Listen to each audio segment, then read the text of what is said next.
Welcome to McGuire on Wrestling. Allow me to reintroduce myself. With Mike McGuire. Stand up, son. Let me take a good look at you. This guy's a serious professional. You know what I want to talk about? Yeah. Well, the professional wrestling. Do I have your attention now? Done shilling. I'm done shilling, okay? Let's get this show on the road. I love professional wrestling. Hello, welcome to another edition of McGuire on Wrestling. I'm Mike McGuire. So glad to have you here this week.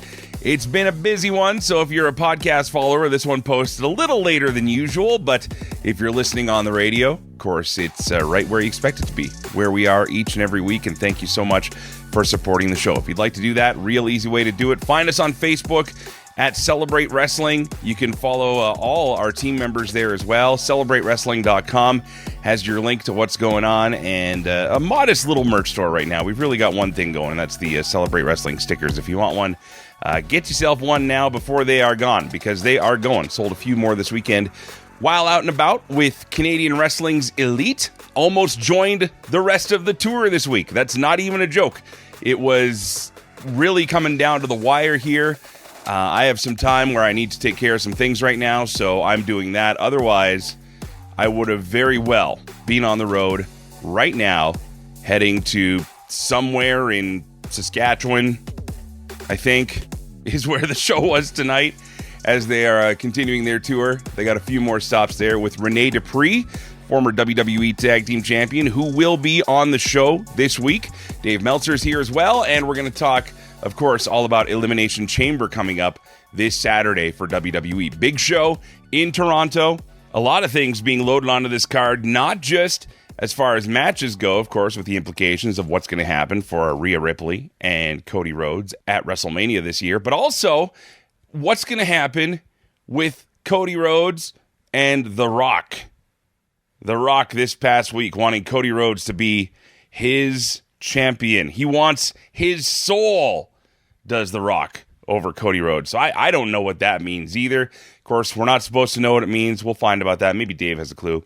But one thing's for sure, we are here to talk about wrestling, and we're going to do that right now, starting with some of the biggest stories out of the past 5 days. If you've been here for a while, you know what it is. It's called the 5 Count, and here we go. You want to hear the breaking news? Well, we start off in legal news this week, and a bit of an interesting one, as Ryan Nemeth, the former Hollywood hunk from AEW, is now holding Tony Khan, AEW, and former AEW star CM Punk accountable in a lawsuit which alleges breach of contract, breach of the implied covenant of good faith and fair dealing, and intentional interference with a prospective advantage. Now, there's a ton of details in this, but safe to say, Nemeth, no longer with AEW, not happy about it, and blames all the figures mentioned for parts of reasons why. There's no response known of the other sides in the lawsuit just yet. However, Ryan is currently working with his brother Nick Nemeth in TNA Wrestling. Michael Cole has let it slip that he signed a new 8-year deal with WWE that will keep him with the company for a total of 36 years and carry him, quote, through to retirement. He made these comments while appearing on Logan Paul's Impulsive podcast. I just signed a brand new contract with the company, so I'm going to be here for a number of years. Wow, cool. Ballin'. Yeah, and I mean, but the company really made me feel, really for the first time that I was really important to this place. Michael Cole rose to prominence in 2008 when he took over at Monday Night Raw from Jim Ross. Now, former stars Sonya Deville and Isla Dawn are among those speaking out, getting ready for the next chapter of their career, whatever it may be. Sonya Deville has been making some statements on social media, and Isla Dawn even performed a bit of an in-character promo, laying an obituary on her past gimmicks from WWE. The White Witch is gone. The unholy enchantress buried in the grave. 2-time tag team champion. Ashes in an urn. But don't grieve for me. Isla Dawn is not dead yet. Of course, they were part of the latest round of WWE releases that came out about 2 weeks ago. We now know that Ricky Starks will be known as Ricky Saints in WWE NXT, and Well, it took a couple days to adjust the name change. Personally, I'm fine with it. It's now to see what happens next for Saints. Of course, now that it's been announced that New Orleans will be hosting the next edition of WrestleMania, it's interesting to see where Starks or Saints could end up on the card. If you ask him, he has all eyes on being a part of that show. And post AEW, there has been a Miro sighting at Qatar Pro Wrestling's huge event in Doha. Miro made an appearance taking on the former Alberto Del Rio. Now, this is part of their Super Slam 3 event, which had a loaded card and will be airing on March 2nd by way of Fight TV. Other names included on this card were Jonathan Gresham, Dynamite Kid Tommy Billington, Mo Jabari from right here in Alberta, Nick Nemeth, Matt Cardona, Mustafa Ali. Mick Foley also appeared at the event along with several others. You can find more details by looking up Qatar Pro Wrestling. Well, coming up next, going to tell you the story of how I almost became part of an indie tour this week and a guy who is on that tour. Former WWE Tag Team Champion, Atlantic Canada's own Rene Dupree is going to be on the show. Dave Meltzer on the way and more. Thanks for being here. This is McGuire on Wrestling. Legends and Champions is your weekly fix to go old school, looking at the classic world of professional wrestling. From Hulk Hogan to the Hitman Bret Hart to the Icon Sting to the total package Lex Luger. We have it all each and every week on Legends and Champions, part of the Celebrate Wrestling Network. And it's available on a Wednesday with me, Andy Evans. See you there. Welcome back to McGuire on Wrestling. This past Friday, I found myself in Medicine Hat, Alberta for another booking with Canadian Wrestling's Elite as their ring announcer for the night, which is something I love doing. If you're following us on social, you've probably seen me talk about it now, where the show was, again, packed, standing room only. I'm telling you, Southern Alberta knows how to treat indie wrestling right, and they do such a great job of it. So a great show. Rene Dupree on the card, who was really chill, really laid back, easy guy to deal with, as you would expect. Although, not afraid to speak his mind either, which I greatly respect. I've always said, if you're going to say something, just say it. Don't dance around it. Don't come up with creative ways to, have it said for you. Just come out and say it. And Rene is one of those guys who isn't afraid to do just that. Plus, him and I had a bit of a connection from when he appeared on this very podcast feed when we did our tribute to Leo Burke a few months ago after his passing. So he told some great stories about Leo then. This time, we talked a little more about him. Here is my chat with Rene Dupree.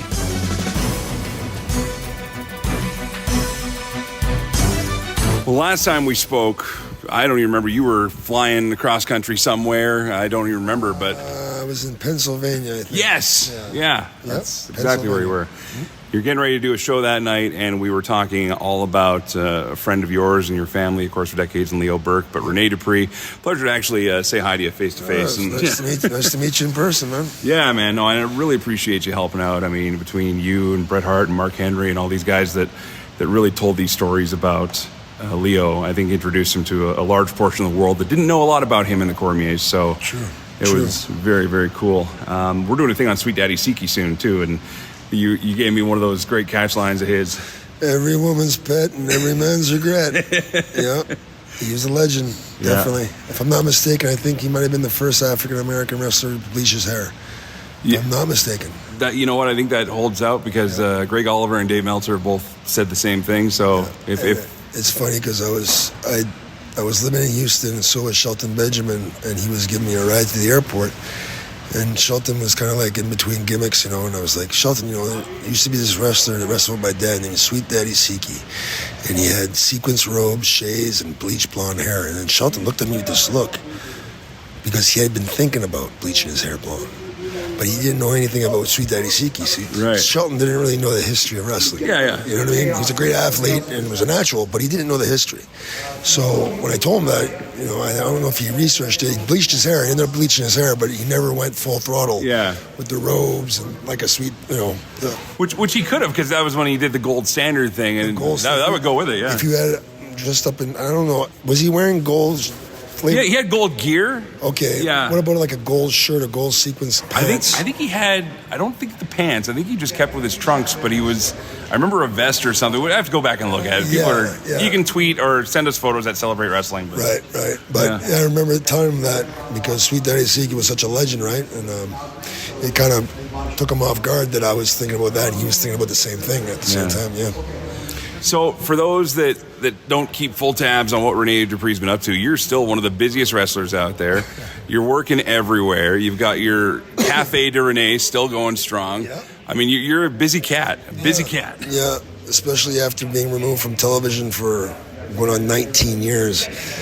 I'm blessed to be able to still do what I do, make a living at it, right? So, no complaints. How old are you now? 41. 41.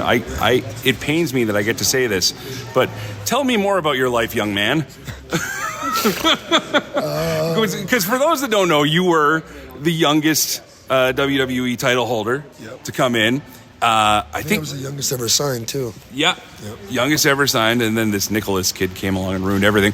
People will come up to you. I heard it tonight when you were at your signing table. Mine was right next to yours. Not my signing table. I just had some gimmicks to sell. But people, some are familiar with you, some aren't, because some came in either before or after the Ruthless Aggression era. True. But that really was your era, and you were in that thing. I mean, I remember, like, you were one of the guys, like, you know, you go down to, they talked about the SmackDown 6 and all this other stuff, but especially in a lot of the merchandising, a lot of the marketing, a lot of the TV, especially when you broke solo, Rene Dupree was one of those guys. Yeah. And so when you're out here with people that do know the history, and you're on the road with these CWE shows, I mean, you're wrestling probably half the roster on this thing through different matches.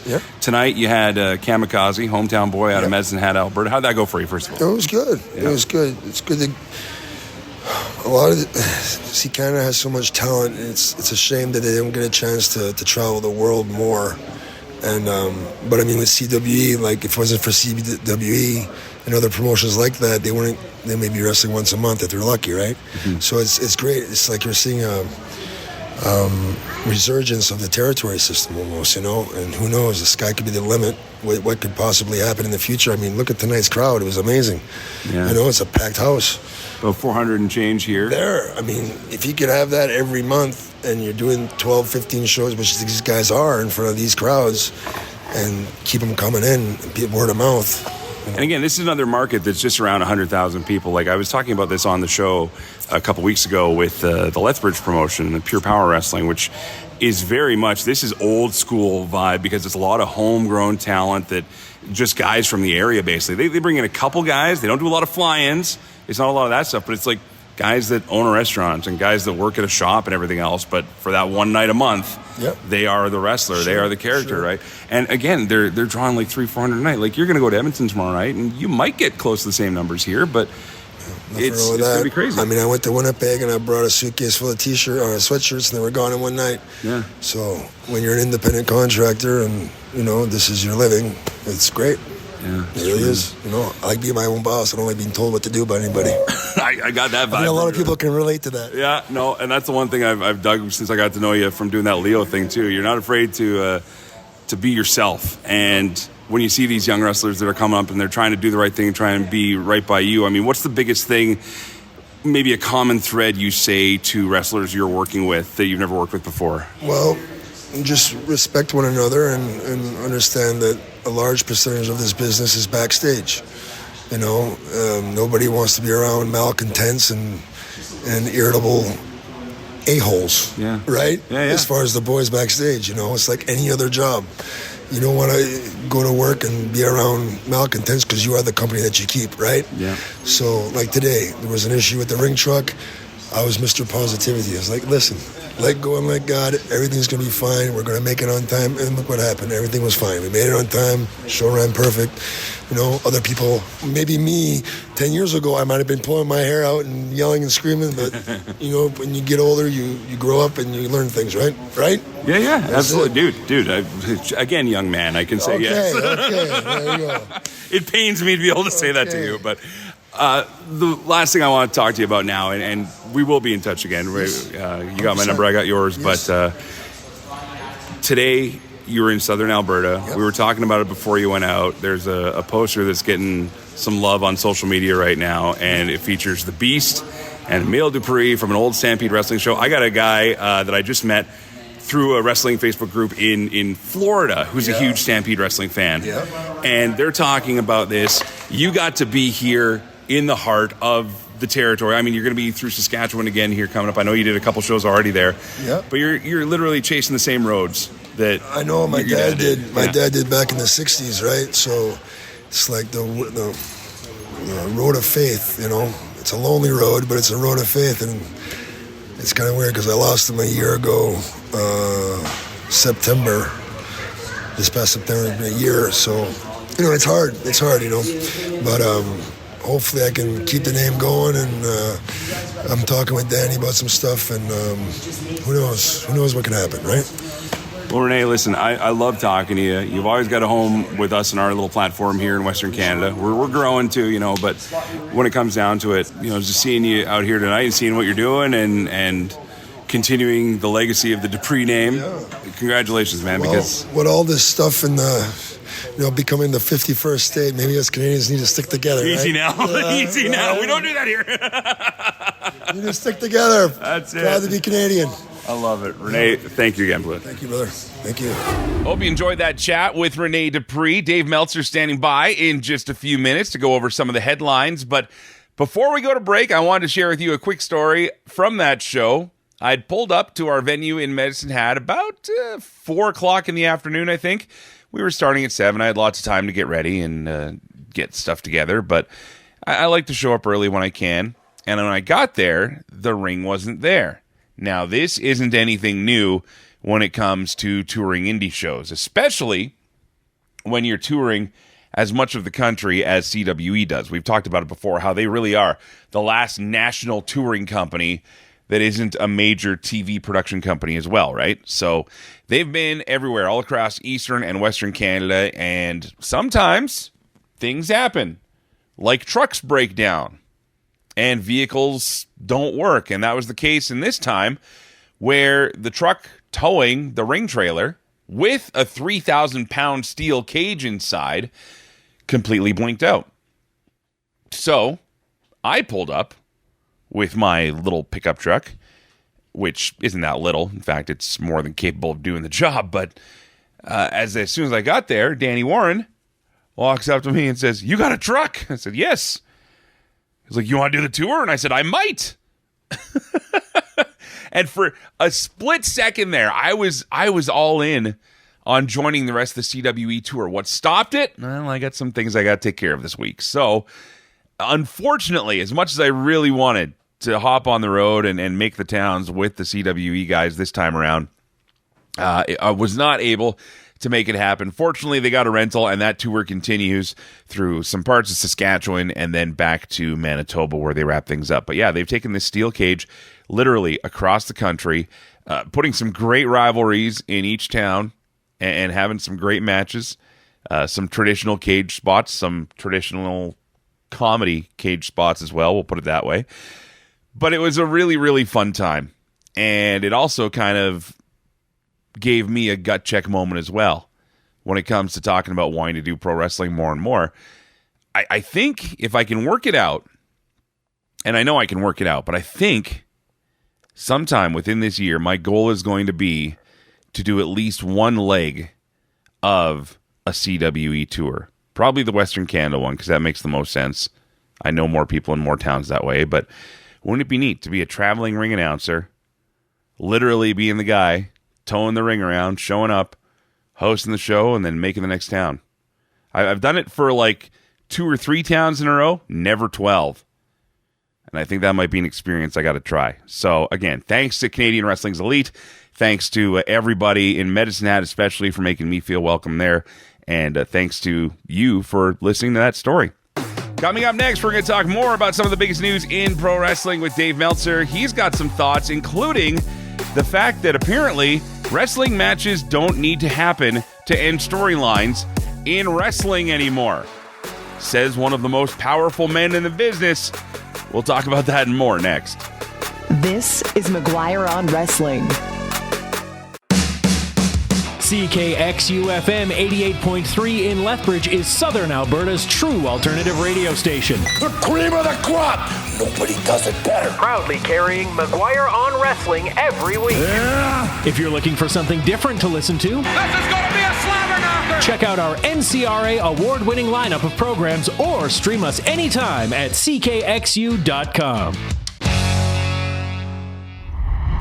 It's time for the Wrestling Observer Insider with Dave Meltzer, McGuire on Wrestling. Well, it might sound a little different as I'm on location at a friend's place in Medicine Hat, Alberta, and unlike most of us probably listening to or doing this show, they have lives outside of sitting down and watching as much pro wrestling as they can every week. But Dave Meltzer joins us here from the Wrestling Observer. Dave, another busy week, and apparently now rivalries and feuds and storylines don't have to culminate in matches anymore. Yeah. Well, I mean, there's always a way out of everything, I suppose. Yeah. I guess. What do you think of The Rock's statements, though, after the big SmackDown press conference? I saw the SmackDown press conference, and it was interesting. I mean, the thing that stuck out to me was him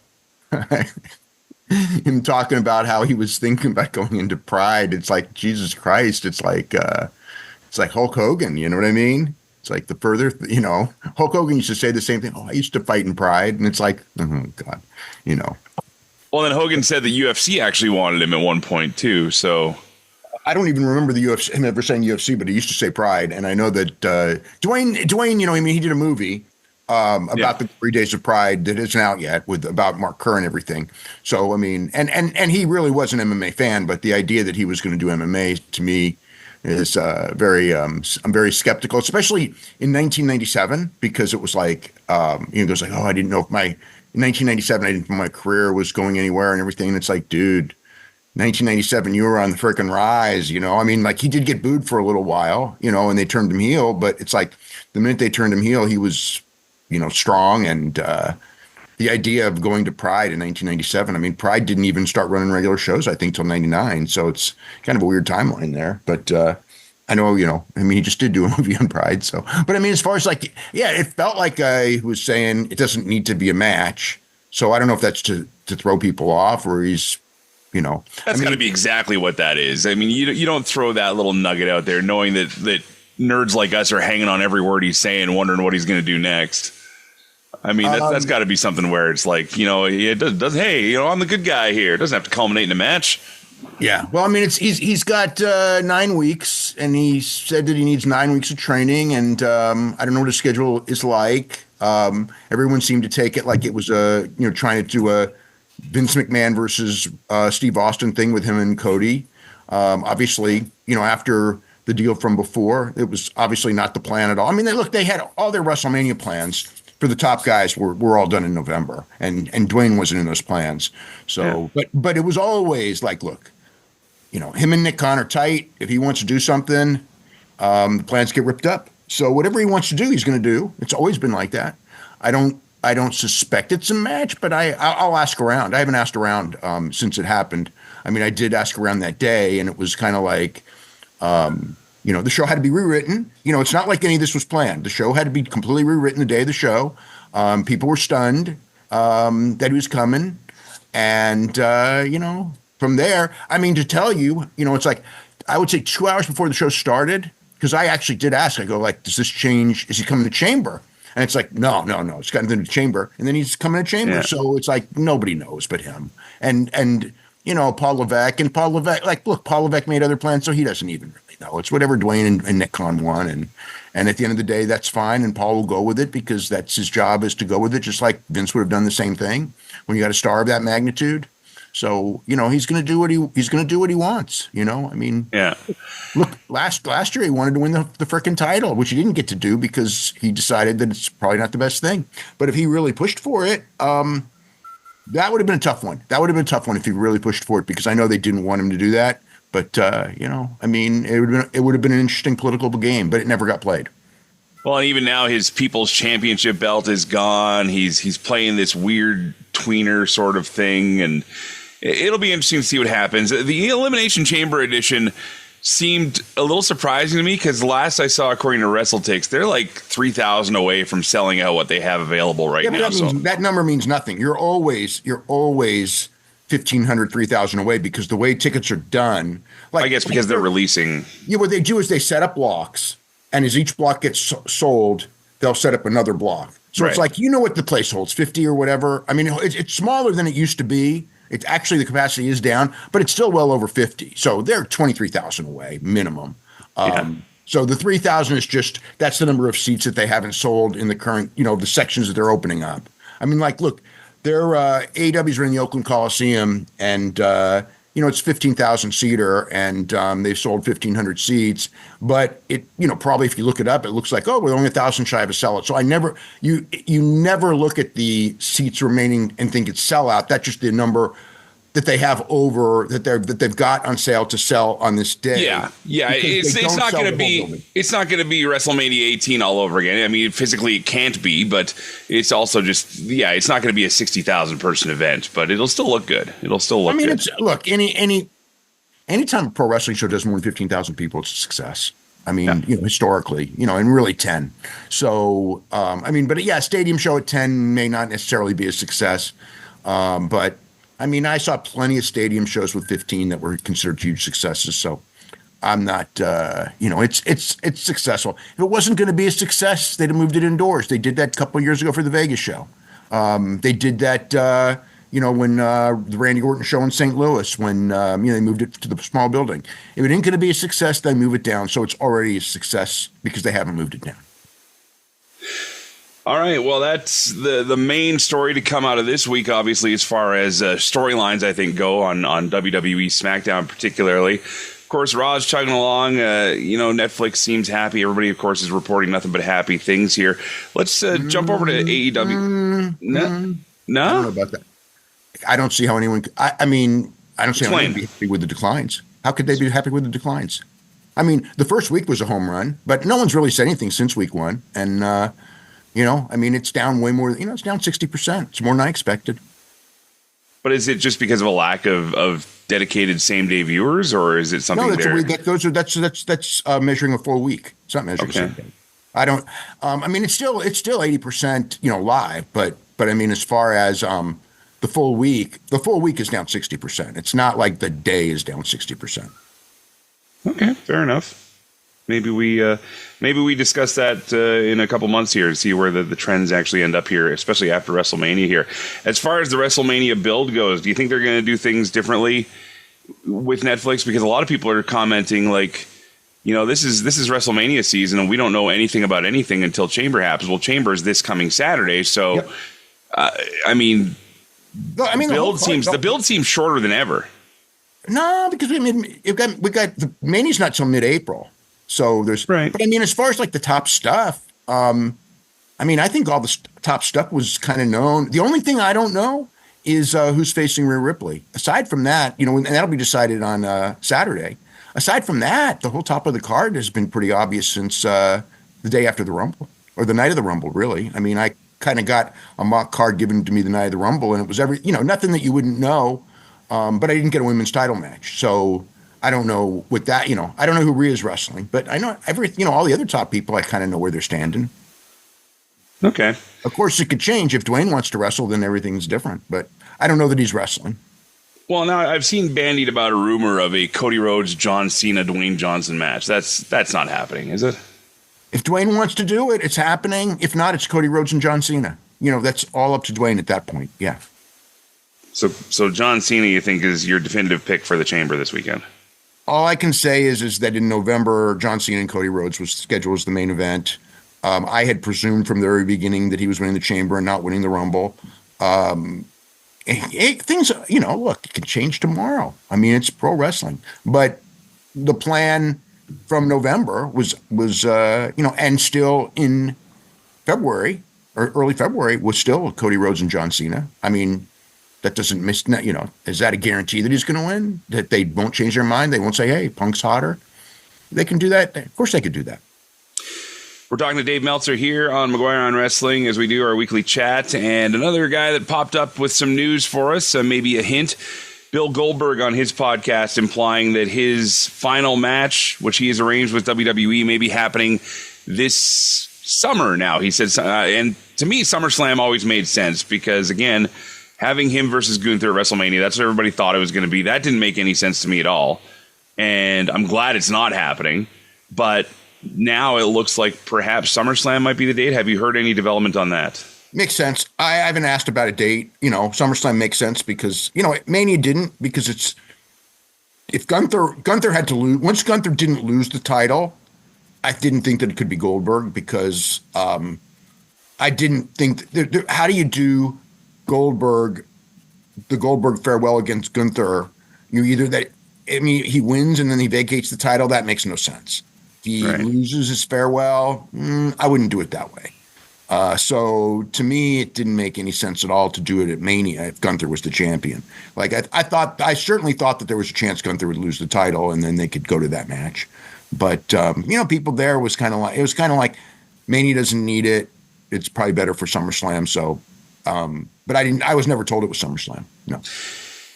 Is Gunther still the guy, you think, or is Braun Breaker a possible contender here? Because Braun Breaker is basically doing a lot of Goldberg stuff jacked up. Look, they can always pivot. Gunther was the guy, but that doesn't mean that they can't. Those angles were shot a long time ago. That doesn't mean they can't change those angles. It could be anyone they want. If they got a hot heel that they think would make sense, who could build it up really well. I don't know that Braun Breaker's the guy, and the reason I say is I'm not sure that him losing to Goldberg's a good idea. And I think that if it's not Gunther, you want someone who's like a really good promo guy to carry the thing and make it big. Because if the guy is not like a really top-notch promo guy, because that's the whole thing. The match isn't going to be much, but you want all the heat because of the promo guy. Gunther can do it. They've shot those angles. If they're going to switch, got to be a heel who can really talk. I'll throw one last name out on this Goldberg thing here, just because for some reason it makes sense in my head just the way they use this guy. But what about Logan Paul? Yeah. But the question there is, and he's a good promo guy. The thing with that is it's got to be short. And do they want to have Logan Paul just get beat in 2 minutes? And if they don't care about Logan Paul getting beat in 2 minutes, Logan Paul would be a great pick. Yeah. For a lot of reasons, because I think that would be people would pay to see Logan Paul get speared and jackhammered. But I don't know that they want to put Logan Paul in that position. I don't know Logan Paul would want to be in that position, and he has input, but maybe he would. But yeah, as a guy, I think it's a great pick. Yeah. It'd be a lot of time to get him in a position to be able to probably, I don't want to say carry the match, but he'd definitely have to do a lot more of the work. You're not going to go 3 minutes, so I don't think that's anything to worry about. Like if you're going to do a 15-minute match, Logan Paul is absolutely not the guy. He's not experienced enough, and nobody should be. Bill's what is he? Bill's going to be 50. Bill was born late 66, so Bill's 58.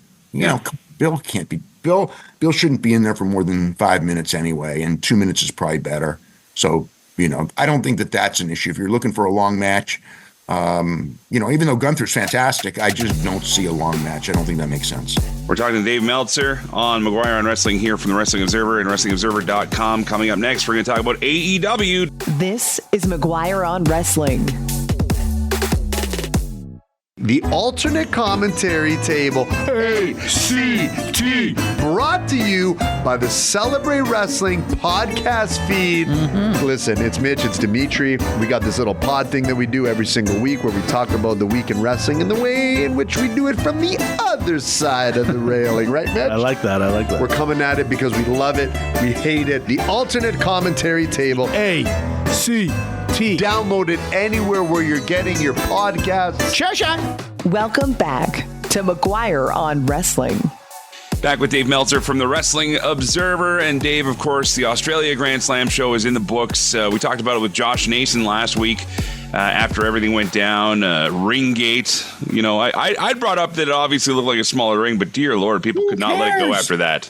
You do realize that TBS Wrestling, for decades was in a 16x16. Oh, yeah. And I brought that up. I just brought it up as an observation. I didn't go into, this is the damnation of the company, but it did look odd compared to what we're used to. So smaller ring. And look, and when I grew up, the Olympic auditorium ring was 22 by 22 because they used a big boxing ring. So it's like, whatever. I mean, it's like, I noticed it. It's like, it's such a non-issue other than, I think that what happened is that Buddy Matthews hurt his ankle and kind of blamed it. And that like led to people going overboard. And then, you get all these AEW wrestlers who contacted me and others, and put on the internet and just like, we worked it.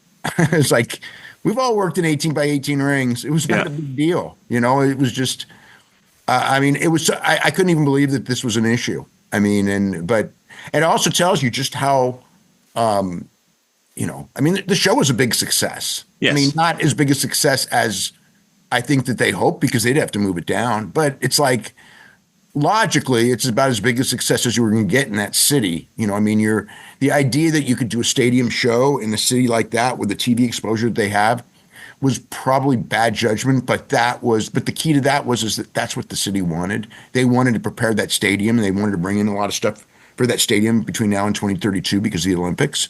And one of the things they wanted was a big pro wrestling show. And for whatever reason, AEW was probably a more cost-effective big pro wrestling show to them than WWE would be, so they went for it. But they didn't have, Brisbane's not a wrestling market known for giant crowds. It was the biggest crowd for a wrestling show there in 16 years. Mm-hmm. So it's like hardly a failure. And it's the biggest gate they've ever had by far in that city. So, and that city's had wrestling for 100 years or more, probably. You mean the biggest gate that wrestling in general has had? Absolutely. Because it's the only gate the AEW's had in that city. So Yeah. WWE did like, 675, I know at least once, and this was 1.3. Of course, all tickets are higher now, so it's kind of like irrelevant. But it's still like, double the biggest gate in the history of the city. So, and the biggest attendance in 16 years. So it's like, it's like when movies kept bragging about how they were the number one box office moneymaker of all time. Well, yeah, because ticket prices kept going up. That's not a bragging point anymore. Yeah. Let's go to something that my friend Joe Aguinaldo and I went through a little bit last week, and I wanted to get it officially from you because we kind of had fun with it, and I'm not making fun of the process or anything like that, but I firmly believe that Wrestler of the Year and Most Outstanding Wrestler need to be delineated a little further from each other. Like, we need to have a better title for one or the other, because I'll let you go ahead and explain what the differences are. But I think we almost need to add the word like proficient or technical or sound or exciting into that outstanding Wrestler of the Year. Do you know what I mean? Because Wrestler of the Year and outstanding Wrestler of the Year sound very similar.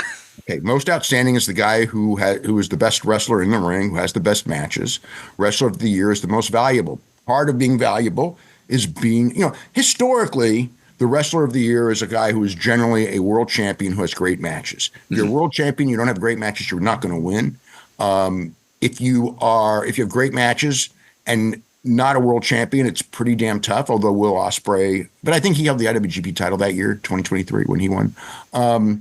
But and again, you don't always have to be a world champion if you have great influence. But it's essentially one is MVP and one is the best wrestler. This was a tough year because you had, this was the Ted Williams versus Joe DiMaggio year. One guy had, the record number of great matches, whether it's me, whether it's cage match, whether it's anyone that's rating matches. Will Ospreay, Wrestler of the Year, Match of the Year stuff. The guy dominated, so he was the guy.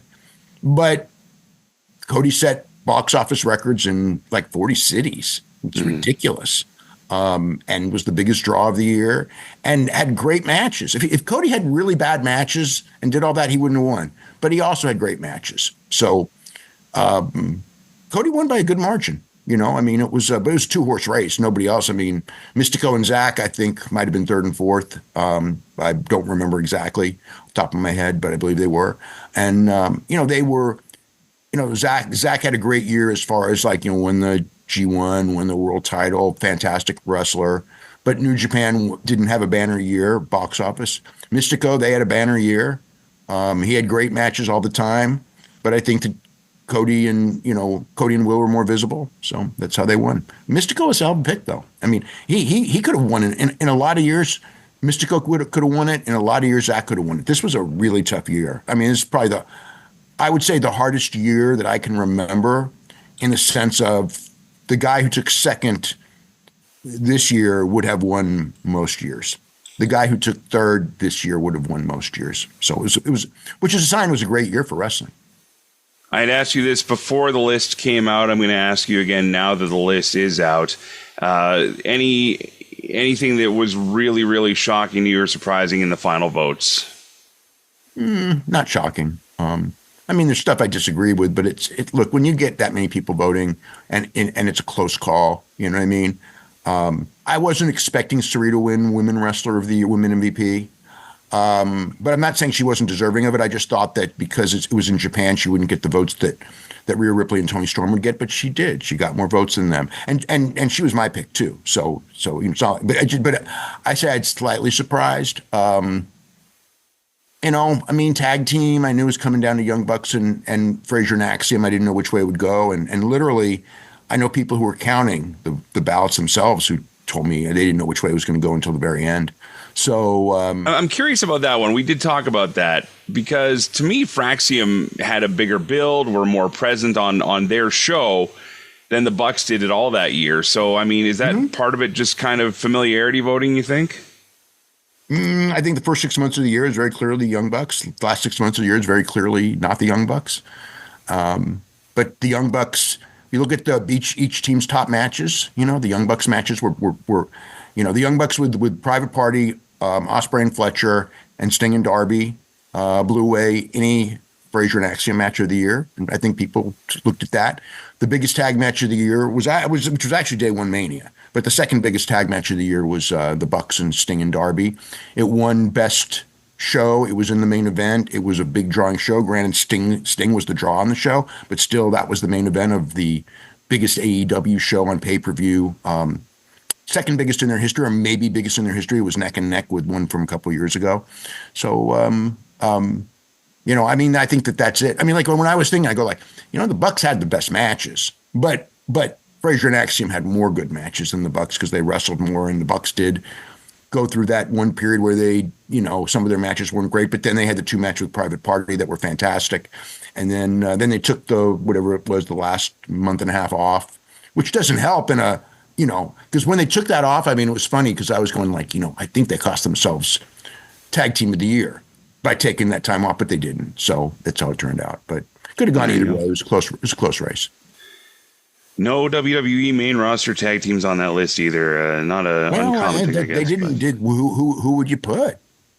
I don't know. There's nobody. It's the same thing with New Japan. I mean, the number one pick would be Goto and Yoshihashi, and they sure didn't do enough to win. I mean, the top two are very clearly the top two. Well, we will let the fans pick it apart as they do. In the meantime, Dave, if people want to catch up with you in the Wrestling Observer, what are some things they can read about? Yeah, the new issue. It's it's coverage of all the big shows of the week. The Australia show, we go in depth, a lot of the business on that. The NXT show, big story on Gran Hamada, who passed away last week.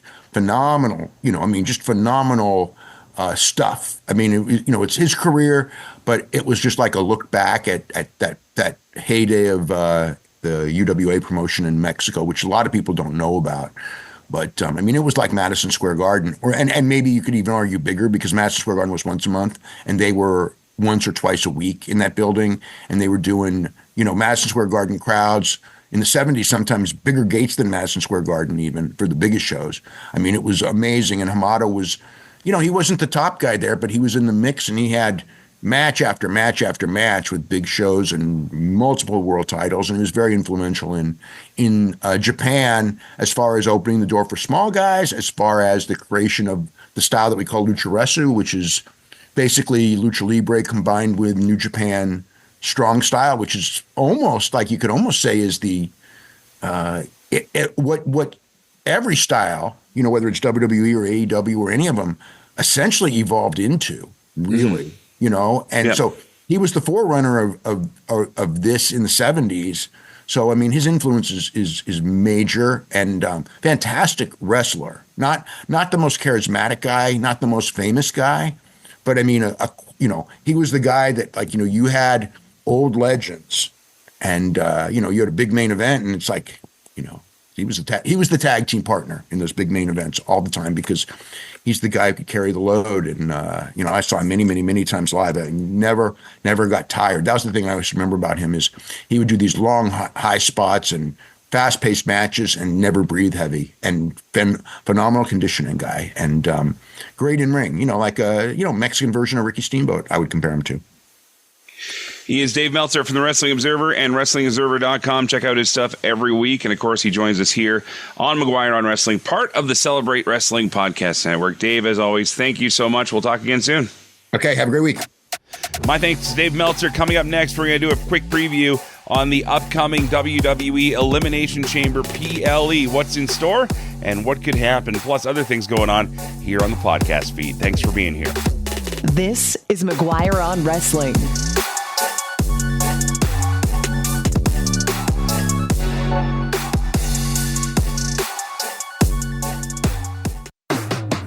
Welcome back to McGuire on Wrestling. Welcome back. Final segment of the show. WWE's Elimination Chamber PLE takes place this weekend from Toronto. A loaded card here, even though we think we know what's going to happen, at least as far as the men's match goes, especially with Dave Meltzer now saying that he's pretty confident it's going to be Cena. So we'll see if that happens, and if so, what else is going to be happening at this show? Because there's a lot of things going on here, including what we start off with between two Canadian dynamos. Of course, one of the big matches to look forward to from this show, Sami Zayn and Kevin Owens once again meeting up, this time in what's being called an unsanctioned match. So plunder, I'm sure. Going around the arena, I'm also sure. What comes out of it, who knows? But these two getting to live a dream, no doubt, as a couple of kids from Canada, now getting to wrestle in the Sky Dome. I called it the Sky Dome, as should you, in an unsanctioned match. So that's going to be something special. We have Tiffany Stratton and Trish Stratus teaming up against Nia Jax and Candice LeRae.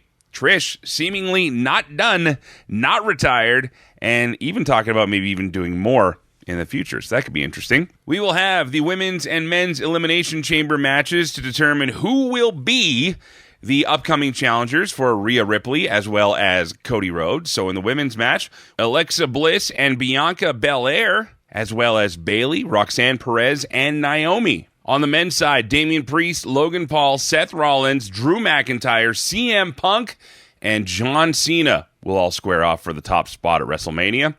And speaking of the very tippy-top spot, The Rock will be there to see if Cody Rhodes will agree to be, quote, his champion. This is literally what they're listing it as in the match card at WWE.com. What does that mean exactly? You're welcome to leave your thoughts on the Celebrate Wrestling Facebook page. Would love to hear what you have to say about that. And also would love your feedback on a bunch of things. Andy Evans is doing a 3-part series on Triple H this week, and the Alternate Commentary Table have now added a power ranking segment to their show.